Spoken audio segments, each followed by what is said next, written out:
चिचोंडी पाटील गावाने इतिहासाचे अनेक टप्पे पार करत मानवतेचं दर्शन घडवलंय। गावाने आतापर्यंत शिक्षण, कृषी, उद्योग, व्यवसाय, संस्कृतीचं जतन करत सामाजिक, आर्थिक व राजनैतिक क्षेत्रात नावलौकिक मिळवत गावाने प्रगतीचा एक टप्पा पूर्ण केला। या गावच्या प्रगतीचा प्रवास इथेच थांबला नसून हे गाव सरपंच शरद पवार यांच्या नेतृत्वात विकास क्रांतीच्या दुसऱ्या अध्यायाला सुरुवात करत आहे। या अध्यायाची सुरुवात 1 ऑगस्ट ते 15 ऑगस्ट या क्रांती पंधरवड्याने होतीये।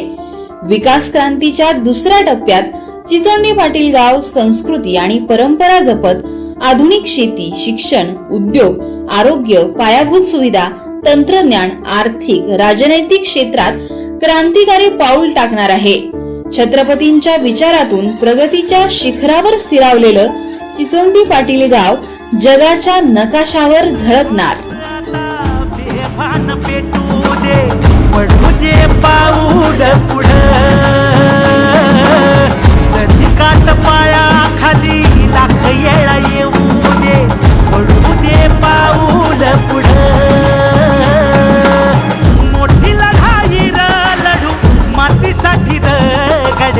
मनगटाचं जोर लावून